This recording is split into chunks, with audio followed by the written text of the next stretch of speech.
you. Yeah, in Norway, the situation was like this. We had a lockdown, total lockdown from the 13th of March. And where they also locked down all the schools, all the different services for young people and young adults. And they also closed down youth clubs, and so we had a total lockdown from March the 13th, and it came quite, we were prepared for something to happen, but it happened overnight, so it was quite dramatic. I've got this presentation for you, which is presenting our service, which is mainly an outreach service for the city center of Oslo. We have 30 full-time outreach workers, and we work with everyone, but we have a certain or specific target on youth and young adults up to the age of 25. You're going to get this presentation, so I'm not going into more about the service. Oslo, I can also say that Oslo was, where we had most spread of COVID-19. So we were the epicenter of Norway. So that was also part of the reason why we had a very strict lockdown in Oslo.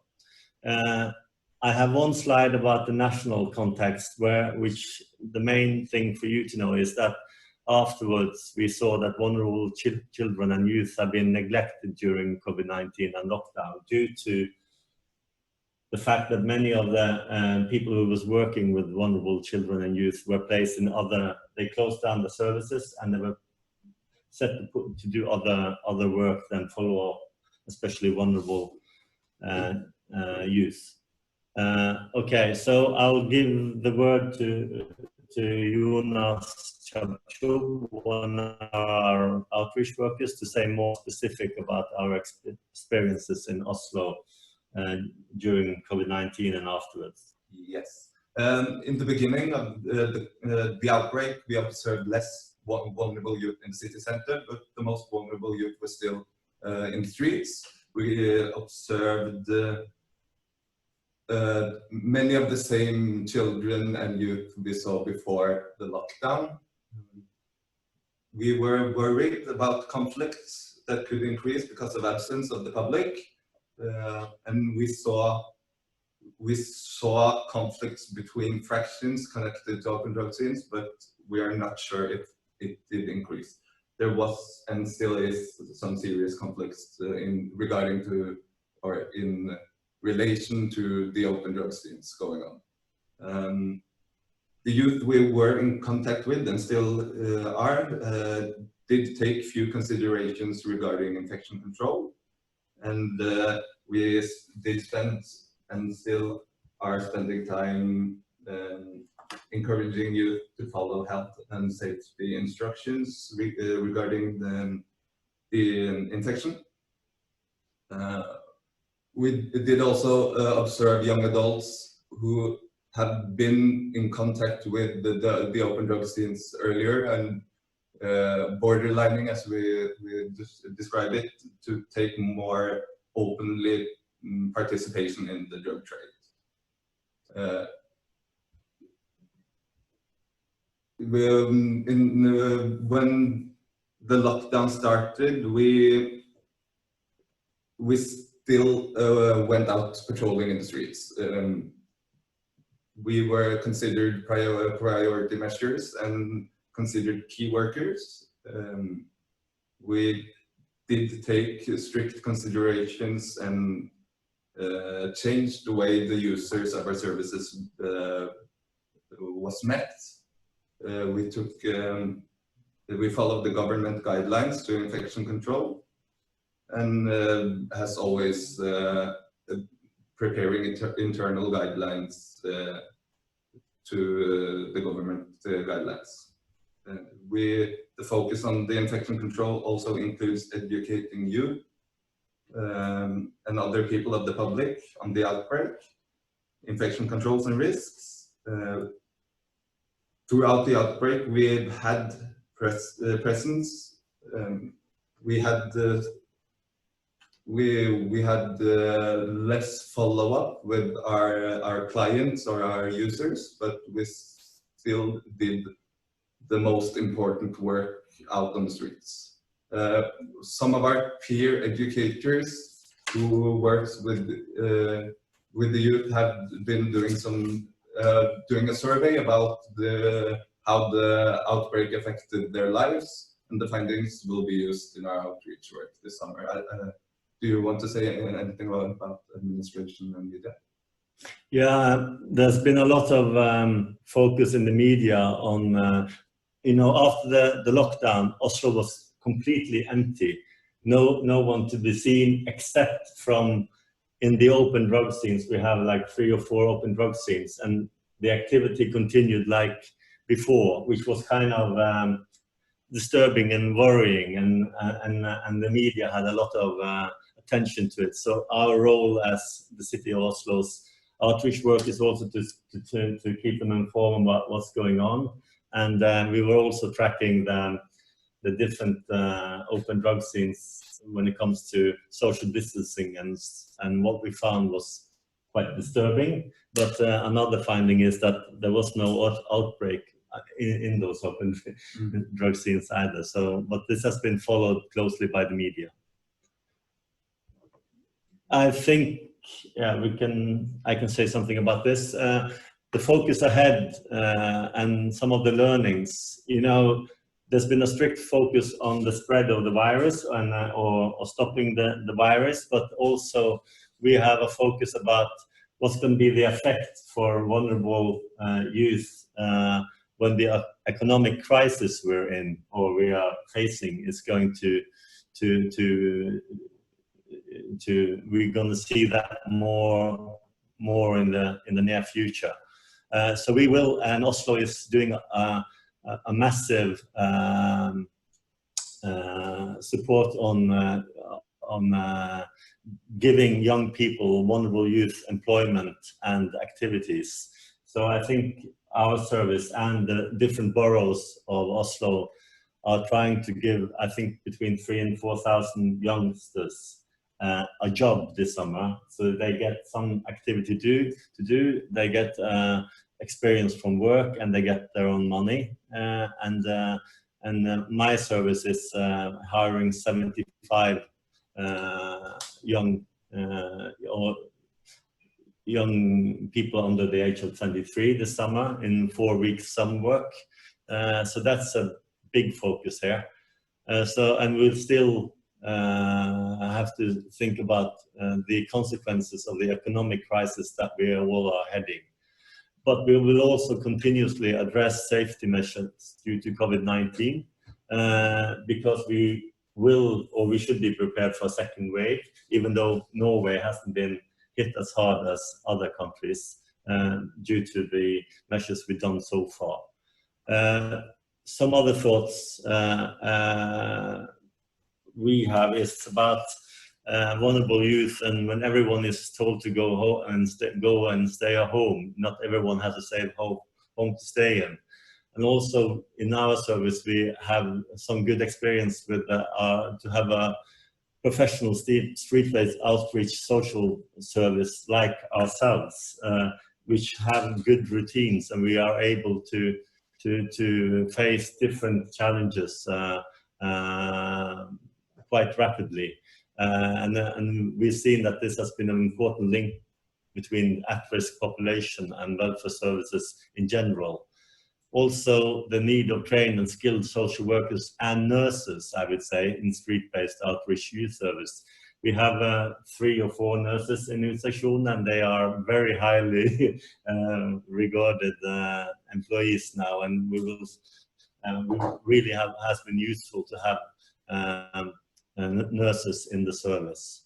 We also think that general training in health and safety matters pay off when crisis occurs, and we work systematically with the routines and training to be prepared for different situations when it comes to first aid and health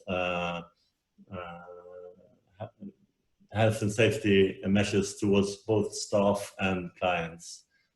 and also the importance of a good dialogue and involvement of youth in all stages of our work, and especially during the COVID-19, to get the information about COVID-19 out to at-risk population has been really important. And we've been spreading a lot of information both by social media, but also directly in contact with outreach in our outreach work. And also we've seen that when crisis hits, we are also more adaptable to change and new ways of working. And we do work in some different ways now. We have less people in the office at the same time. People start their work at different times. So we don't, so we reduce the risk of spreading the virus if it comes into the, if some of our employees get infected. And also we've seen that crisis demand good leadership, and that's important to stand by the youth workers since they are frontline workers in meeting also at-risk population. So that's what we have for now.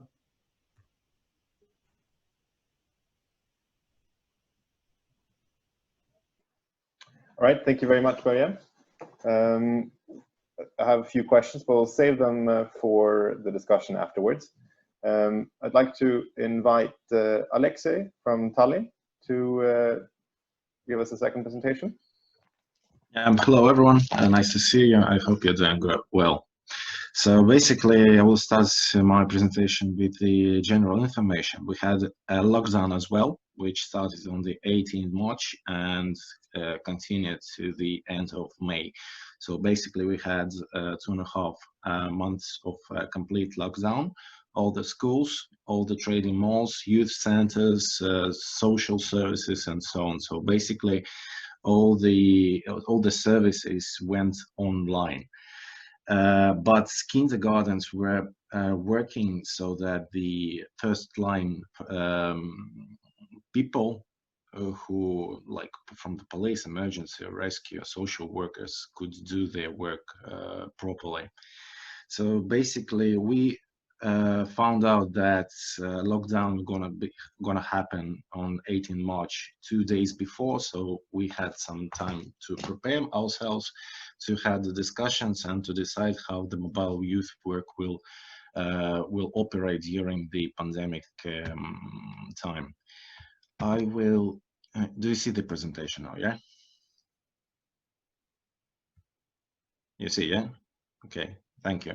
So basically, I will repeat a bit very quickly about how we worked and how we followed our working during the pandemic.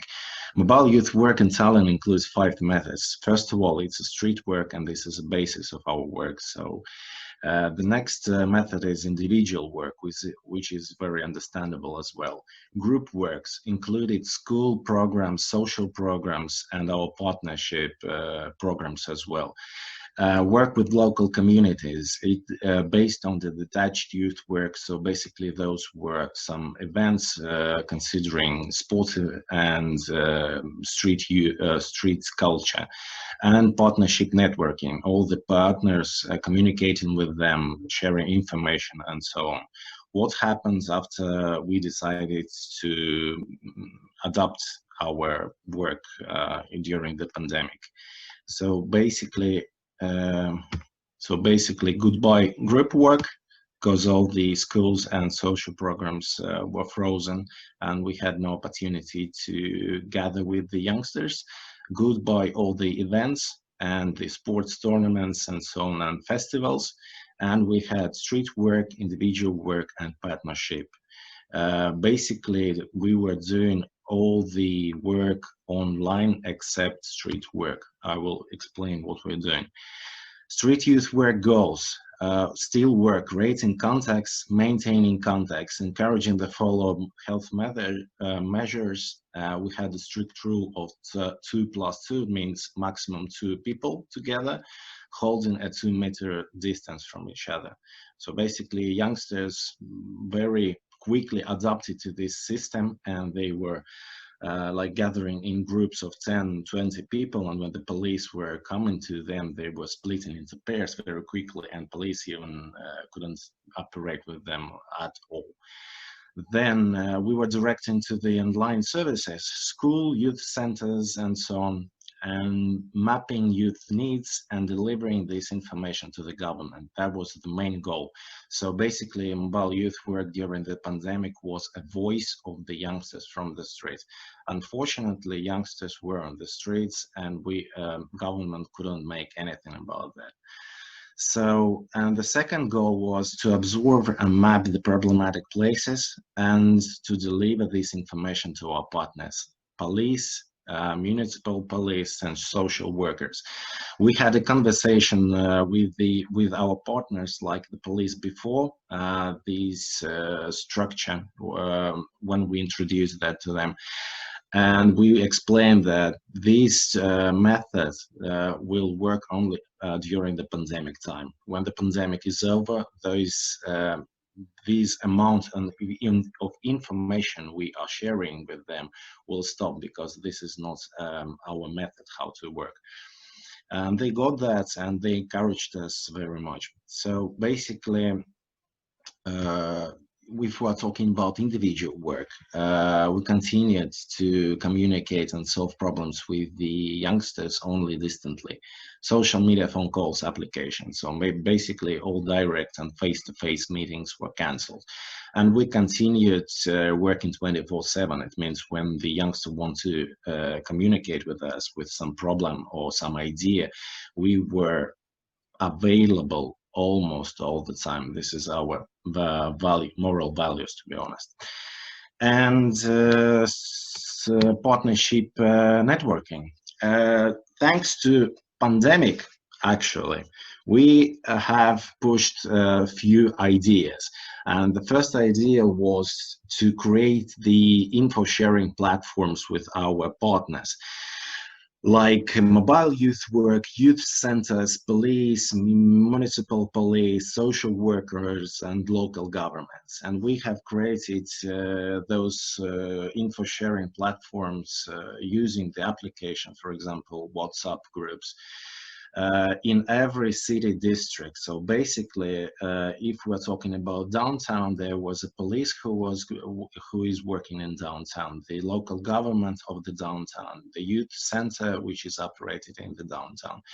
And the main purpose of all these info sharing platforms is to share the information very quickly, not via mails, and to react very quickly as well. I should admit that those working platforms are still operating right now very efficiently, and our partners are using them already among themselves. Not only we are moderating them and controlling what information goes there. So basically, our partners started to communicate with each other better thanks to us. That's very good. So what were the basic, the most challenging points? For youngsters, the main point was stay at home.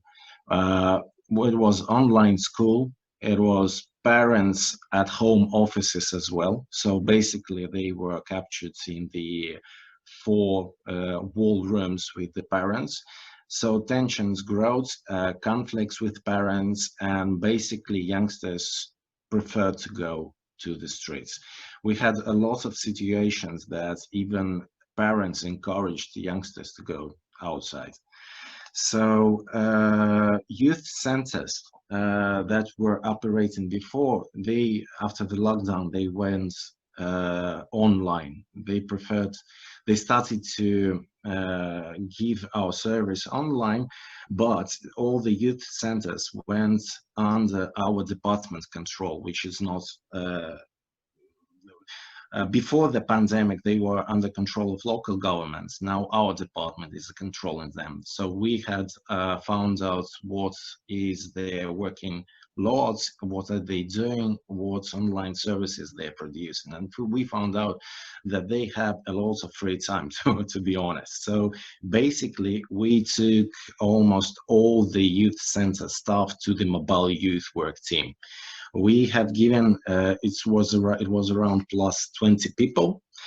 We gave them very quick mobile youth work and street youth work trainings. Every city district at least had a pair of youth workers where were mobile youth worker and the youth center youth worker to do the outreach youth work. And on purpose we did it like this, so every mobile youth worker was stuck to the concrete district. So if at least one of the person who is working, for example, in downtown is ill, so the downtown team, mobile team, is out of the service. Others can continue. So basically they were not communicating with each other face to face, only using their online platforms.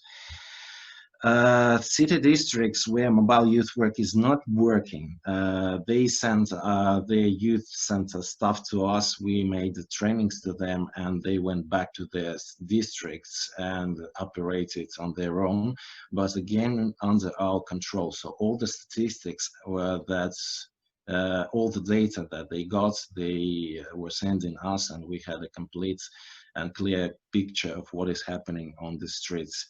Mobile youth work was sending the data and the statistics to all our partners, including police and social services, daily. It means that almost 2.5 months daily, every morning, there was a report of the previous day.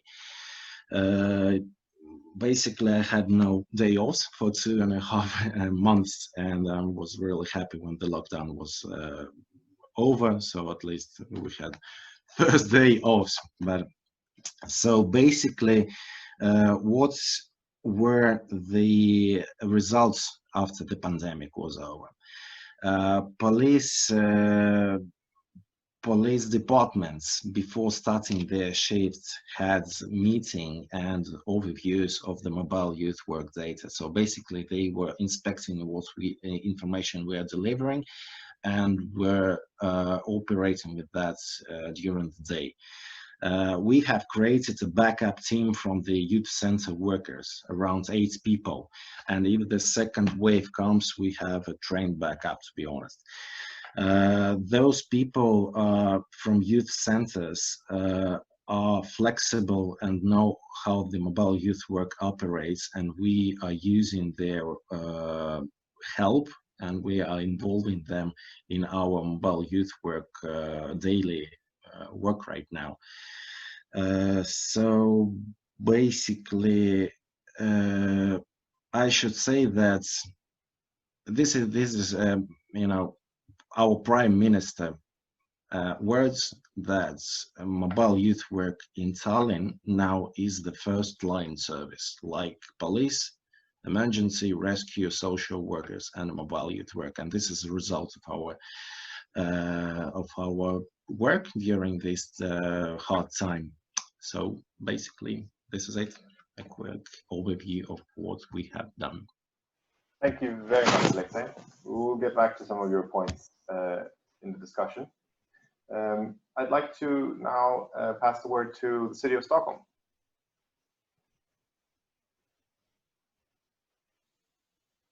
Unmute there. So, okay, I'll just do this because I'll be doing most of the talking right now anyway. My name is Anki Garces. I'm here with Karin Tillhagen and Amina Engman-Belhaj, and we all work at the Labour Market Administration in Stockholm. So first, a few words about the outreach work in Stockholm. We've listened to Oslo and Tallinn now, and when they've presented, it's obvious that they've been talking about outreach work in a broader fashion than we will be doing. We're from the Labour Market Administration, and that means that the target group of the outreach work that we are doing is the NEETs in Stockholm, young people who's neither working or studying. And then, of course, we have social outreach work in Stockholm as well, but that's done by different city districts as well as the social work. So we have a different target group, let's say. The goal with our outreach work is to increase the number of youth that start studying or working and to reduce the risk of alienation and social exclusion. We mainly talk of two groups of youth, the ones that are 16 to 19 years old, that's dropped out of college or upper secondary school. And we have the young adults 20 to 29 years old. And we have different methods working with these two groups. With the younger group, we have an outreach work where we use a register. We know who the individuals are, and we search them via letters, phone calls, SMS, but we also do house calls when we can't reach them in other ways. And we have a lot of cooperation. When it comes to the other age group, 20 to 29, there aren't any registers, so we do field work. We use social media and the cooperation. And something's wrong with that picture, but never mind.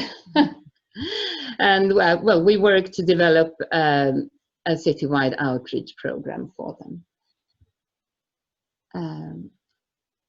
So just as the basics of what we're doing with outreach work. So when it comes to the question of how the pandemic affected our work, well, to start with, as you all know, we never had a complete lockdown the way other countries did. But we did lock down the upper secondary schools, the adult education.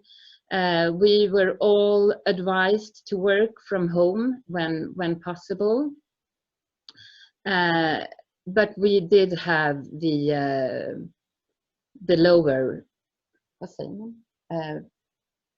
Primary schools were open at all times, and the kindergartens as well. So it was the older youth that were more affected in Stockholm. So what happened was obviously that we couldn't do the field work we normally do. We have our different job toys, the job centers, but we are not receiving people face to face the way we used to. We're not out in the streets anymore. So we have had to switch over and do most of our outreach work via digital channels. Earlier we had the possibility of youth dropping in to get help or to register with us. We don't have that anymore. Instead, we've opened up a digital drop-in, actually on more times available than before. So it's easier to reach us now via telephone, via chat line. We've been live sending on Facebook. For the younger target group, we've increased the use of phone to find them. So we use other means to find the youth that we need to use. We also have more cooperation. We send out more information to different partners. And we've seen a lot of challenges during the last few months, as have everyone, obviously. We have fewer physical meetings, as I said. We haven't been able to do any house calls the way we normally do. And we can already tell that this means that we reach fewer youth. The percentage of women that we reach is lower when it comes to the women over 20. It's very difficult to create a connection with the youth, and we lose contact with more youth than we used to do before. And we can already see that the percentage of youth that enters work or studies has decreased in Stockholm so far. But of course, there are also opportunities. We've learned things. There is an increased number of youth contacting us today via mail and phone. for some youth, digital contacts actually works better. It's easier for them to have a digital contact than to meet us face to face. And we have developed our digital channels and the knowledge of how to work digitally. We do more walks and talks. If we need to meet, we meet outside more. And we are easier to reach.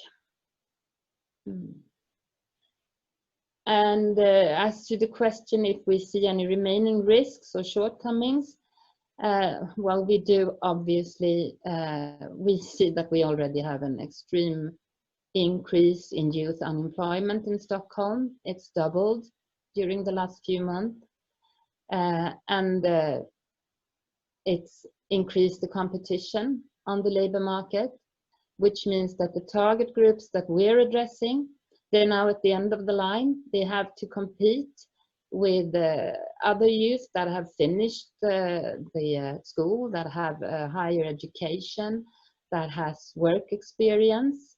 So that's a huge problem. More youth are therefore at risk of a long-term alienation.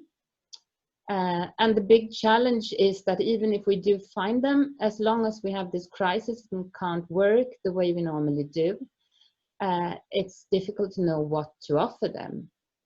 There's a limit to how much you can do over the phone. Learnings that we've taken with us is that we do believe that there is a new normality. We won't go back to basics. Even after the pandemic, we won't work exactly the way we did before. We will be using digital channels a lot more. We will have more digital meetings, which will give us more time to do other things. We will continue to have chat groups and live chats more. But the conclusion anyway for us is that the physical meetings can never be replaced. And it's when we interact, we build relations and we capture the window of opportunities when it comes to the youth. So we are happy that the schools will be open in the autumn, at least the way things looks now. And we will try to go back to meetings when it's necessary. I should add that during the entire crisis, we've still had contacts physically with some youth where the workers has deemed that it's extremely important to meet the youth and not wait. That's all. Sorry. Yeah, we could just mention that our job centers, we were actually obliged to be open, that the youth could actually come into our offices if they wanted to, even though there wasn't many people that actually visited us, but a few. We always had someone in each center in case someone came and asked for help. But when they came, they were advised to keep contact via digital means. We've also had some activities open all the time.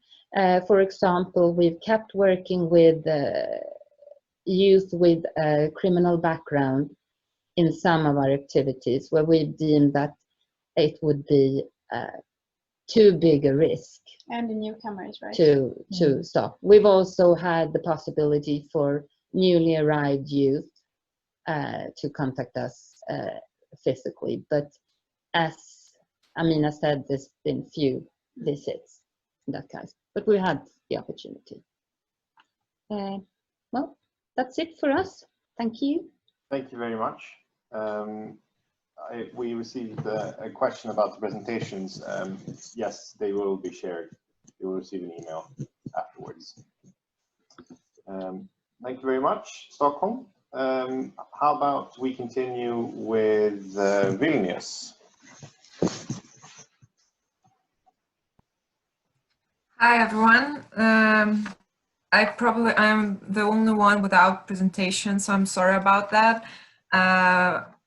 But I can show you a couple of photos in the end. So In Lithuania, we had a total lockdown for 3 months. So it was from the middle of March till middle of June. So basically, we opened up only like a couple of weeks ago, but we are still in crisis mode. And during the lockdown, all schools, kindergarten, day centers, youth clubs were closed, and the recommendations were quite strict about that. And as a non-governmental organization, we were forced to stop all face-to-face activities. So all our programs were stopped, the street work as well. So at first we were quite confused, as everyone, and working online for us was, well, a big challenge. We were not used to that, and well, we had to adapt and learn. And at first it had some benefits, because the young people were eager to talk with us about pandemic, quarantine, and COVID-19, but eventually, I don't know, they were not so interested anymore. So basically, we realized that we have to return to the streets, because when we were talking with youngsters, we realized that they are on the streets, and they're not getting, you know, all the information about the situation in the world and Lithuania. So I don't know, maybe like a few weeks, 2 from 3 weeks into the national quarantine, we connected with a local municipality, and we asked for permission for us to go to the streets, because we were not allowed to. But we, I don't know, we just presented our work as a safe place, because street is a kind of a safe place, you know, you can keep the social distance and wear masks and stuff like that. So in the mid of April, our street social workers team returned to performing street-based outreach work, and as well as the Tallinn and Oslo, we realized that a really large amount of young people are spending time in the streets because of, you know, lack of understanding of the situation, or the I don't know, abuse at home, you know. Some of them did not have a safe space at home. So basically our aim was to, you know, provide the latest information for them, and also supply some protective means like face mask, face disinfectants. So we were giving that things for free for them. The other thing our organization did, like maybe after a week of national quarantine, we realized, because we talked with our families and youngsters, so we realized that some of the local families really struggled with preparation of hot meals at home. So basically we returned to the basics, you know, meals and food, and people were really struggling with that. And why is that happened? Because parents were used that children were being provided lunches at school, and now the schools were closed, you know. Some families are very large, you know, up to 10 people. So that's a lot of money, a lot of food. Everyone have to stay at home, you know. People are stressing out, they're eating a lot. So, you know, some single mothers lacked the time to cook for their kids, and kids did not have knowledge how to prepare food.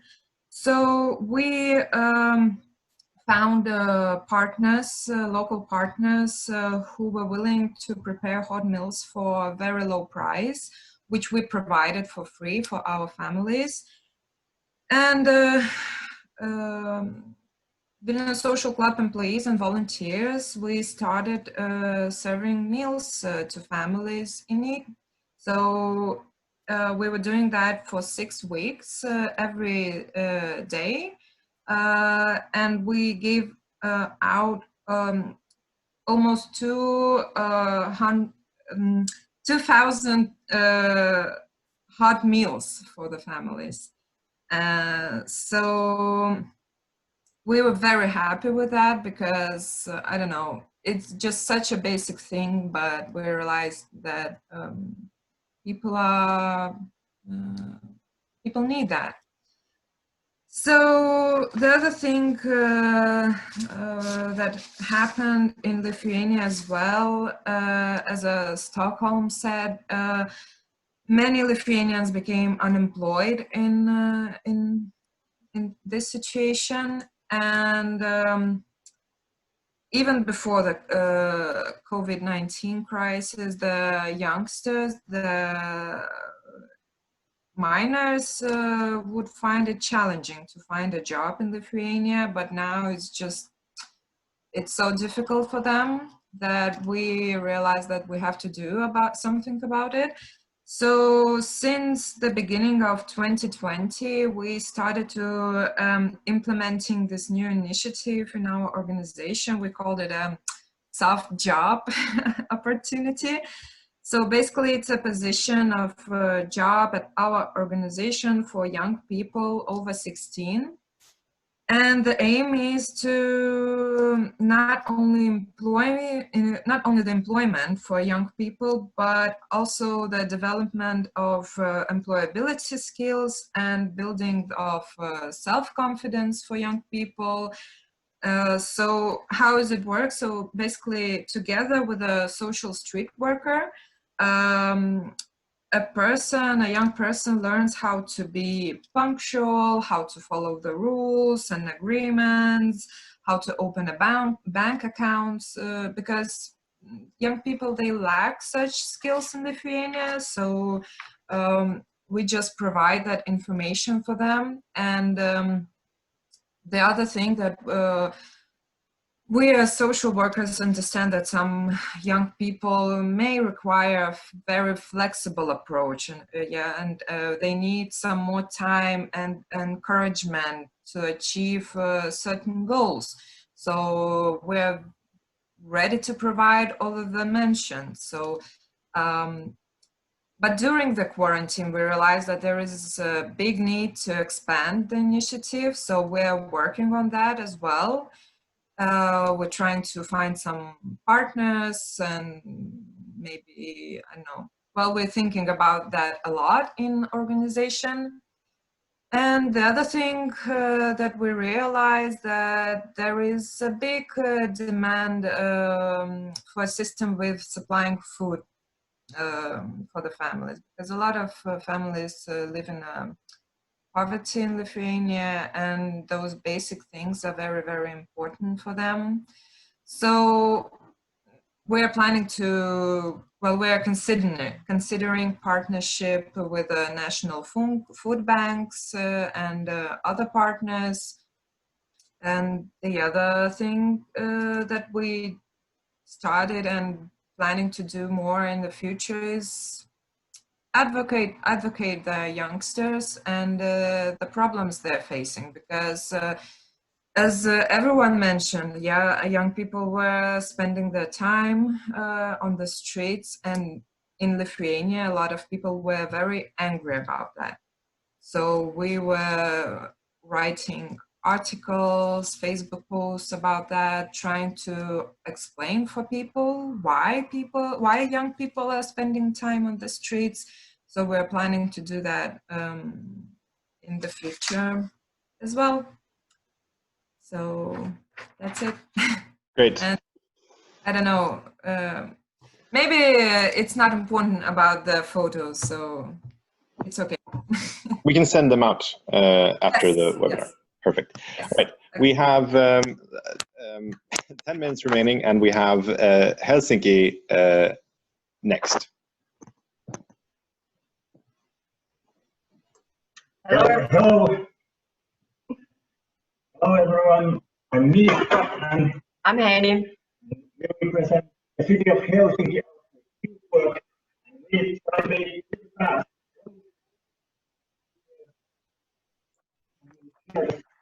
We hear you very, very badly.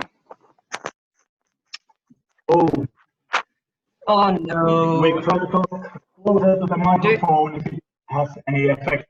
Yes, better now. Sorry, can't hear. Can't you hear us at all? Yes, sometimes. Sometimes. Mikä tässä on?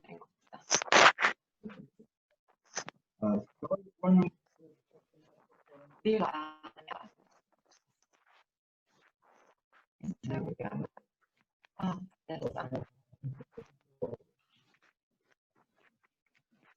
Right. What I suggest we do is that you use your phone and call in to the meeting. There is a phone number in the invitation, and I can present your show your presentation.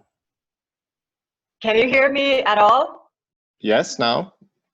Okay, so maybe we can check the voices, but we also have outlook on Corona time from Finland that will be presented by Pia and Jenny. So Pia and Jenny, you can start and we'll try to manage with the voice. Okay? So Great. Pia and Jenny, please. Thank you. The whole thing on first and then zoom into the Helsinki next. Yes. Yes. Hey everyone.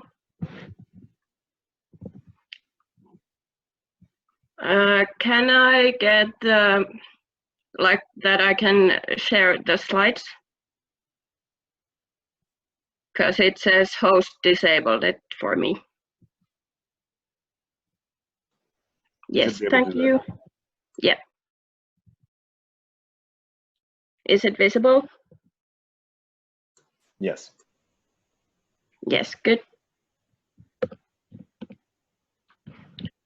So I'm Jenny Aaltonen, and I'm an outreach youth worker and outreach youth work coordinator. And Tia, can you introduce yourself? For sure. Hello, I hope everyone can hear me.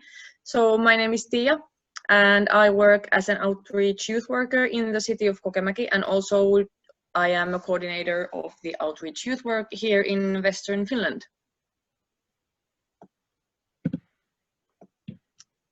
Okay, so me and Jenny are talking really briefly about the situation in Finland in general. So they gave us the state of emergency starting from the 16th of March. And that meant that the schools and the kindergartens were closed, and also the youth houses were closed, and all the municipality things were closed, libraries, swimming halls, sport activities and all. We didn't have a complete lockdown, but we did have the state of emergency. During the state of emergency, they decided that all youth workers, including the outreach youth workers, were considered to be the personnel in critical areas when it came to the functioning of the society. And that meant for us that for the first time, I could say in the history, the youth workers were considered to be critical. And that also influenced for our professional pride, and also the we spirit grew amongst the youth workers because we were considered to be important. And that also meant that although the schools and kindergartens were closed, the kids of the youth workers were able to go to kindergarten so that we were able to provide our services to the youngsters. Jenny. Yes, and I think our advantage as outreach youth workers was that we already used many digital platforms, and it was a flexible form of work before the pandemic also. We were familiar working in social media and contacting the youth by phone or messages. And maybe the biggest leap was that we had to activate ourselves and figure out new ways to work online and to contact youth in those platforms we already used. This flexible work caused challenges also, maybe like to employees, like separating the work from leisure time when both were spent at home. And it was very important to get support from colleagues and supervisors, and our regional outreach youth work networks were also active by sharing good practices. We got these light guiding instructions from our regional administrative agencies to telecommuting, so that we could all have like equal chances to work in the same reasonable way. But all in all, contacting the youth was quite easy, and I think we modified it quite quickly to the situation. Yes, and as Jenny said, that everybody were encouraged to work from home if it was possible. And the main difference is that there wasn't a big difference when we are talking about the outreach youth work. We already were really active in social media. We on our day-to-day work, we use Snapchat, TikTok, Instagram, Snapchat, Facebook, all the things. We started to use Zoom, Teams, Hangout, Google Hangouts, and all the other meeting areas that we could. So it wasn't that hard for us to implicate the ways of working to continue working during the pandemic. So we continued using social media really actively. It was, as Jenny said, quite easy to contact the youngsters. If we are talking in Finland in general, we didn't see that much complications with that. We also starting to host different type of competitions. For example, Guess the Sound. The main focus was to get the youngsters activated to contact us, to lower the barriers to contact us, and of course to give them something to do during the days and during the nights, especially after the school. We also organized small group activities online, mostly in Zoom or in Teams. For example, we started well-being groups, cooking groups. We went to walk together using these methods, so we weren't walking outside together, but via Teams or something like that. And of course, we continued meeting face-to-face in some municipalities, not in all organizations, because some organizations said that we are not allowed. But if we were meeting face-to-face, and as the previous said, we were doing it outside, considering the safe distances as well. So what changed?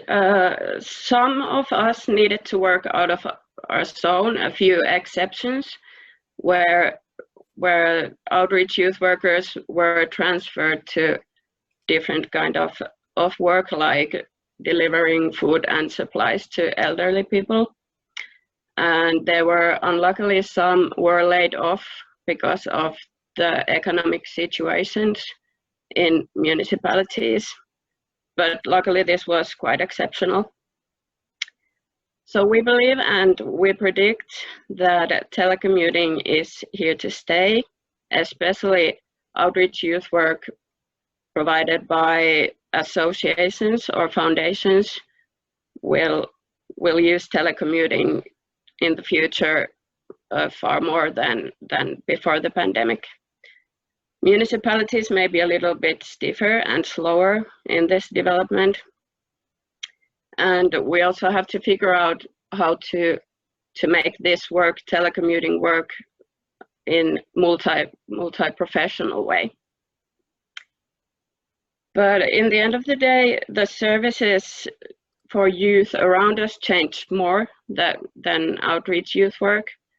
And we still have an important role in being experts on the services around.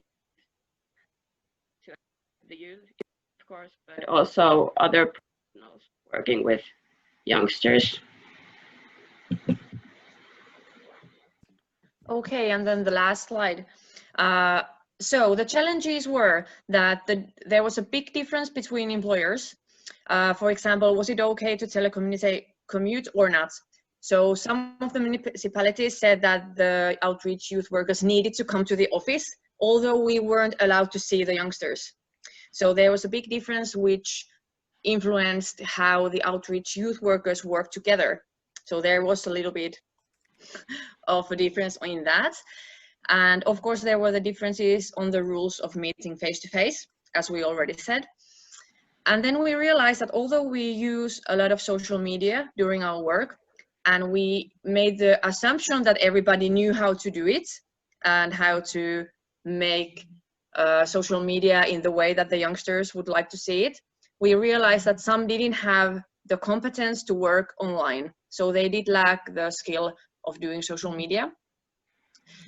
And some of the employees didn't have the proper equipment to work online. So the employers didn't give us the equipment to work during the pandemic when it came to social media and Teams and Zoom, etc. And then there was the monitoring of the working hours, which varied a lot. So for some employees, it was really heavy how they needed to report. For example, some municipalities told the outreach youth workers to tell hour by hour what they were doing, and some didn't need to give anything to their supervisors. And as Jenny said, some of the employees were switched to another jobs, which meant that there was a lack of co-workers. So it was really hard to try to develop new ways of working when there was no one to share it with. So these were the challenges during the pandemic. Thank you. Is Helsinki ready? All right, thank you very much.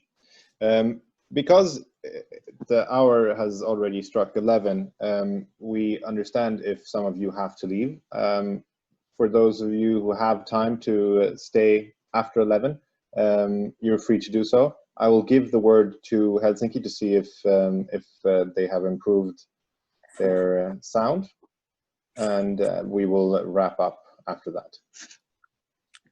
Okay, thank you, Felix. So we try this time that way that we use this telephone for audio, and let's see if I can still share the presentation from the computer. Can you hear us? Yeah, well, Felix, yes. Can you enable? Okay. You can share it. Okay, thank you. So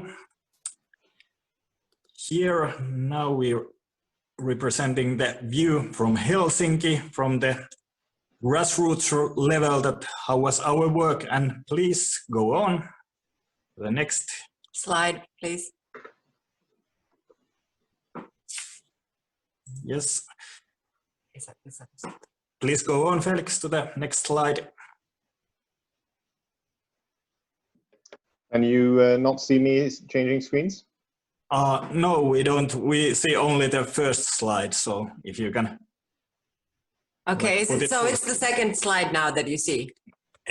No? Okay, but well, okay, I start talking about the slides and then you may see them later. So from March to summer, there was a sharper division in our unit, as we have like 2 different teams working in the same outreach unit. Street youth workers who continued as usual in the streets, and our outreach workers who work individually by contacts with youths now work almost completely remote. And as you know, and as was our work, it's very much based to the contact information data that we receive from our partners, which means schools and different kind of organizations and institutions who have to make notification for us when there are youths who might use our services of outreach. So the levels of contact information really dropped down, and that meant that we had less contacts to new youth.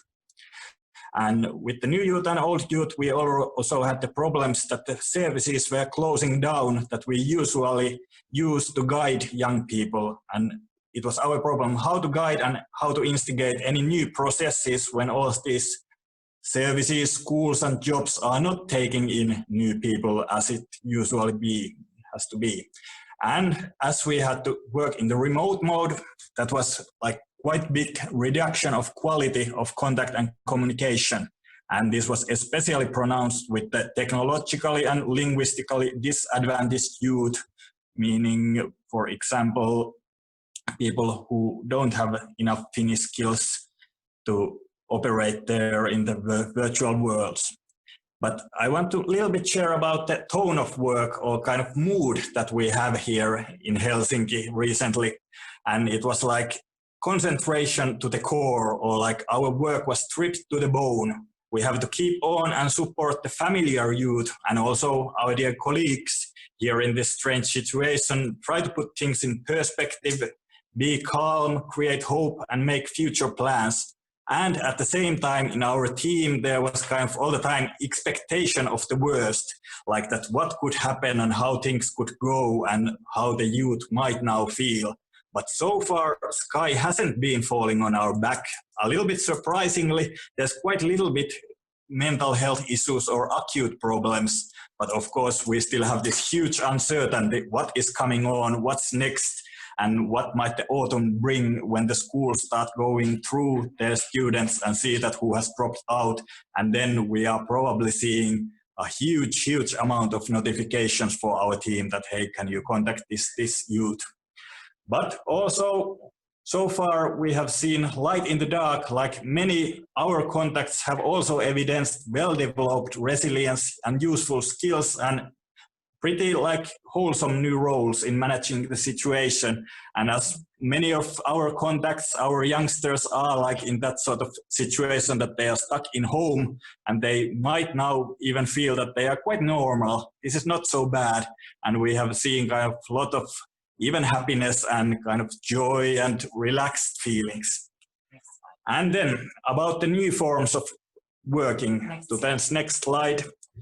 We talk about developed practices, and Discord is our kind of big innovation this time. It was the pre-existing dimension we already had, but now we put the full energy there, and it was a joint collaboration with 3 different outreach organizations working in Helsinki, and we had 14 persons in total from these 3 organizations. And we started with big expectations and like big service promises that we are online every day. We are there 4 hours for every young people to come and share. But then we were later hit with the rather modest reality that not so many came and we weren't so needed there in the Discord world anyway. So we have to kind of accustom to new reality, and we switched from 4 hours a day to 4 hours a week, like this guaranteed online availability.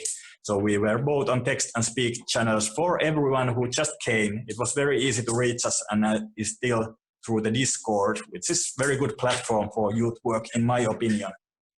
But then the challenges in there are that we really have not much data and not much anything to base our analysis or kind of cost-benefit thinking, that who are these young people who are on our server, where they come from, why they are there. Only a very few of them like makes them known, communicates actively and openly. They are just like hanging around, and we don't know what they get from this. We don't know who they are, and this creates problems that how we are now meeting with the NEET youth we aim for. And it has come to our knowledge that many youngsters are actually, they are not living in Helsinki. They might be over 30 years or they might be under 60 years old, 16 years old and like that. So how we should do this, our targeted individual world, when actually this world is built in very different setting and in very different way. So we found out we were a little bit like killing time and dealing with the trolls. And at the same time, we wanted to offer personalized help for the issues we think we should deal with. So it didn't have much of this guidance aspect we usually have in our work, but mostly like some psychosocial help and leisure also. And well, as you have now witnessed, we also have some problems with technical equipment we are given for work. The internet connection at our office, oh, I can't use enough words to describe it. And also our computers, our organizations has not been very flexible, and we had a lot use of our own private computers, which is not so nice. But then next, my colleague Heini talks a little bit about coordinator issues on the. Yes, so please, if you can put on the 5th slide. So we hop on the 4th one. So just very shortly about the outreach network and coordination during Corona Spring in the capital area of Finland. So in the capital area, we have about 52 outreach youth workers. And during the Corona pandemic, this network offered more trainings, meetings, and peer support online. Because almost, of course, the street workers were still working on the streets, but the outreach youth workers that do mainly individual work with young people, they were almost everybody was remote working. So there was a good time for make some marks on trainings online. So there were trainings on immigration, sexual minorities, and also there were peer support meetings on sharing digital skills and knowledge, for instance, about Discord, because many outreach youth workers were practicing Discord using. So we arranged some meetings on that. We used platforms as Teams, Zoom, and Adobe Connect to arrange these trainings and meetings.